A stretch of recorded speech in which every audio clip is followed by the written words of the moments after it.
Você já se pegou escolhendo um restaurante simplesmente porque ele estava mais cheio que o do lado? Ou talvez já tenha sentido aquela euforia de fazer um negócio incrível ao comprar algo com 50% de desconto, sem nem parar para pensar se o preço original era justo? E aquela sensação estranha, quase mágica, de já ter vivido um momento antes? Cada detalhe, cada palavra? Se você respondeu sim a alguma dessas perguntas, saiba que não está sozinho. E mais, a ciência tem nomes e explicações bem interessantes para esses fenômenos que todos nós vivenciamos. E aí, pessoal, beleza? Bem-vindos ao Explicando Coisas. Nosso cérebro é uma máquina incrível, mas para economizar energia, ele usa alguns atalhos. O problema é que empresas, vendedores e até mesmo nossos amigos usam esses atalhos contra nós. Hoje vamos desvendar 4 truques psicológicos poderosos: o efeito manada, o efeito âncora, o viés de confirmação e o misterioso déjà vu.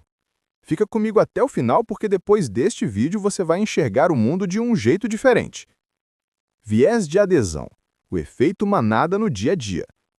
A escolha do restaurante lotado é um exemplo clássico do que os psicólogos chamam de viés de adesão, ou o famoso efeito manada. Nosso cérebro, em um esforço para tomar decisões de forma mais rápida e segura, muitas vezes usa um atalho. Se muita gente está fazendo algo, provavelmente é a decisão certa. É uma prova social. Um restaurante cheio sinaliza que a comida é boa e o lugar é confiável, mesmo que não tenhamos nenhuma informação concreta sobre ele. Seguimos o fluxo, presumindo que a maioria sabe o que está fazendo. Ele descreve a tendência que nós, como seres sociais, temos de adotar certos comportamentos, atitudes ou crenças simplesmente porque a maioria das pessoas ao nosso redor está fazendo o mesmo. Em vez de tomarmos uma decisão baseada em nossa própria análise, usamos a popularidade de uma escolha como um atalho mental, um sinal de que ela é a correta ou a segura. As raízes desse comportamento são profundas e vêm da nossa necessidade de pertencimento, segurança e aceitação social. Seguir o grupo nos faz sentir parte de algo maior e reduz o medo de sermos excluídos ou de cometermos um erro sozinhos. Aqui estão alguns exemplos claros de como o efeito manada se manifesta no dia a dia em diversas áreas. Moda e tendências. Roupas, calçados, cortes de cabelo e até mesmo a cor do ano. De repente, todo mundo está usando calças de um determinado modelo ou um tênis específico. A popularidade do item cria um ciclo. Quanto mais pessoas usam, mais pessoas querem usar para não se sentirem por fora. Likes e compartilhamentos. Um post com muitas curtidas tende a receber ainda mais curtidas. As pessoas são mais propensas a interagir com conteúdo que já foi validado socialmente por milhares de outras pessoas. Tecnologia. A escolha entre um iPhone e um Android ou a corrida para comprar o mais novo modelo de smartphone lançado muitas vezes é impulsionada pelo que nossos amigos, familiares e influenciadores estão usando e recomendando. Viés de ancoragem, a armadilha dos 50% de desconto.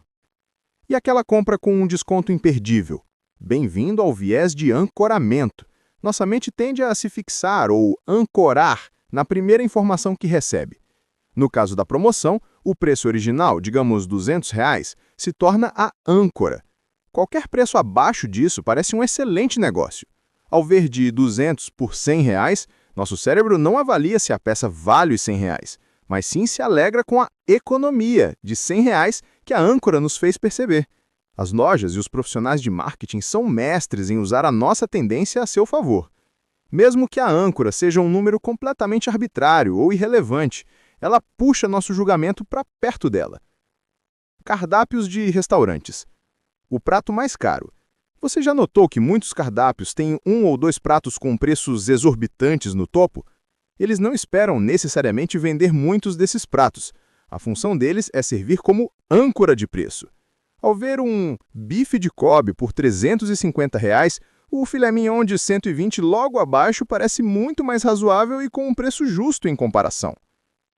Preços quebrados e opções de pacotes. Planos de assinatura. Sites de serviços frequentemente apresentam 3 opções. Básico, R$ 29,90 por mês. Premium, R$ 99,90 por mês. Padrão, R$ 59,90 por mês. O plano Premium muitas vezes funciona como âncora de preço alto, fazendo com que o plano padrão, que é o que a empresa realmente quer vender, pareça a opção com o melhor custo-benefício. Como se proteger do viés de ancoramento? A consciência é o primeiro passo. Ao tomar uma decisão importante, especialmente uma que envolve números, faça uma pausa e se pergunte: qual foi a primeira informação que eu recebi? Identifique a âncora. Essa âncora é realmente relevante e baseada em fatos? Questione o preço original, a primeira oferta, a primeira estimativa. Busque outras referências. Antes de avaliar uma oferta, pesquise o valor real do produto, a média salarial para sua função, o preço de imóveis similares na região. Crie suas próprias âncoras, baseadas em dados. Tente reformular a situação. Em vez de pensar, estou economizando R$ 400, pergunte-se, eu pagaria R$ 400 por esta jaqueta se eu não soubesse o preço original?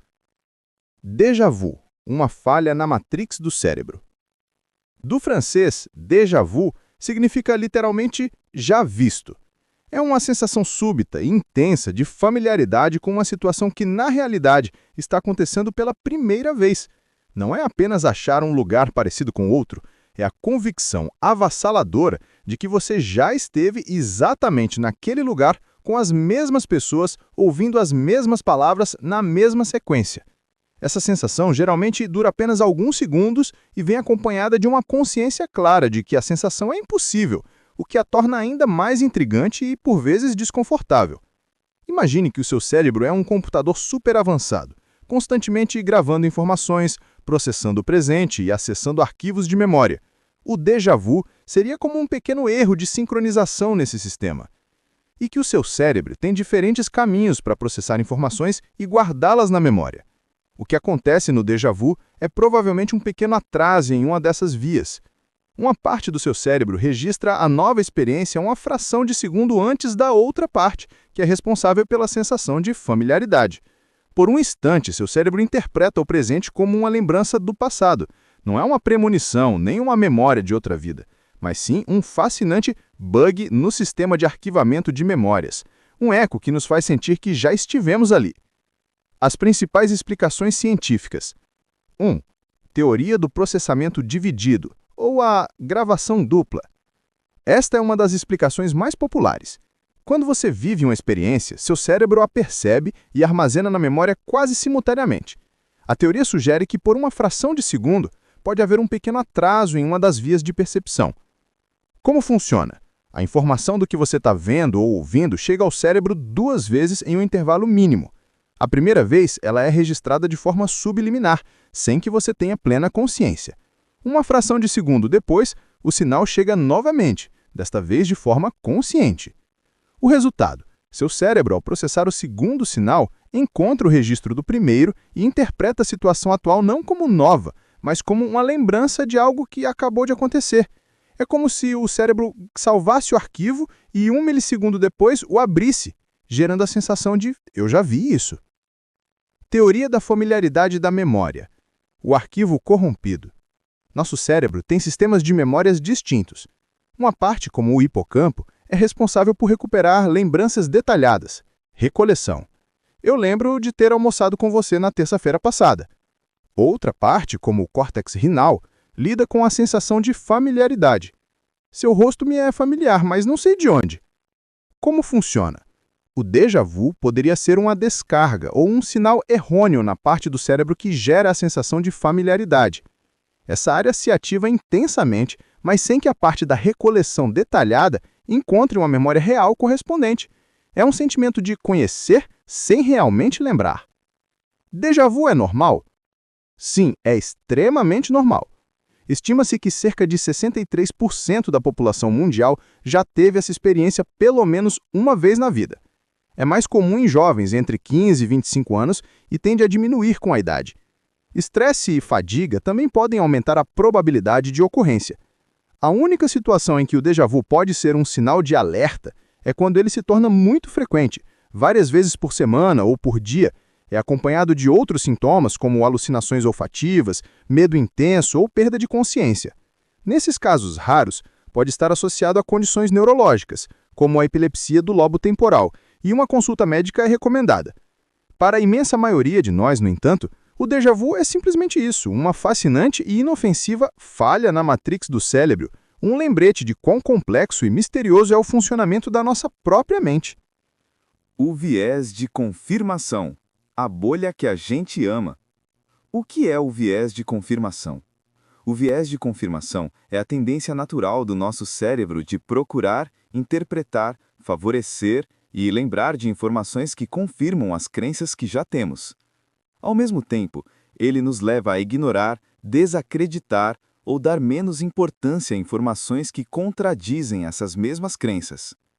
Em vez de agirmos como cientistas imparciais em busca da verdade, nosso cérebro atua como um advogado de defesa, cuja única missão é provar que a nossa visão de mundo está correta. É um mecanismo de economia de energia mental. É muito mais fácil e confortável aceitar o que se encaixa no nosso modelo mental do que reconstruir todo o nosso entendimento sobre algo. Por que amamos a nossa bolha? Essa tendência tem raízes psicológicas profundas. Proteção do ego. Admitir que estamos errados pode ser desconfortável e abalar nossa autoestima.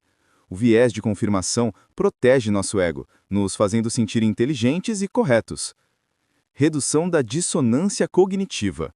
Nosso cérebro busca consistência. Quando nos deparamos com informações que conflitam com nossas crenças, uma dissonância, sentimos um desconforto mental.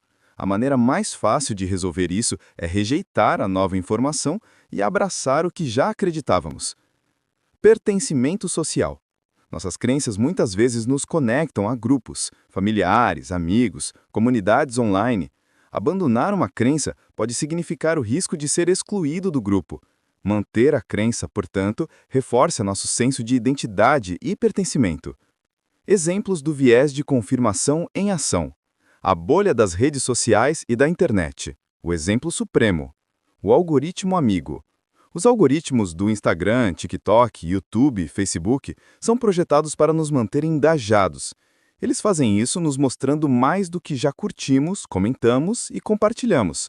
Se você curte posts sobre determinado candidato político, o algoritmo vai te entregar mais e mais conteúdo favorável a ele e esconder as críticas. Com o tempo, sua timeline se torna uma câmara de eco onde todo mundo parece concordar com você. Relacionamentos interpessoais. A primeira impressão. Se você tem uma primeira impressão negativa de alguém, passará a notar e supervalorizar todos os pequenos defeitos e erros que essa pessoa comete para confirmar sua crença inicial de que eu sabia que não era boa gente. O contrário também é verdadeiro. Da próxima vez que você se sentir puxado pela multidão, fisgado por um desconto ou assombrado por um momento familiar, lembre-se, são apenas os atalhos e as peculiaridades da nossa mente em ação, tentando dar sentido ao mundo de uma forma rápida e às vezes um tanto curiosa. Se você curtiu esse mergulho na mente humana, não se esqueça de deixar aquele like para fortalecer o canal, se inscrever se ainda não for inscrito e, claro, ativar o sininho para não perder os próximos vídeos. Valeu, pessoal, e até a próxima!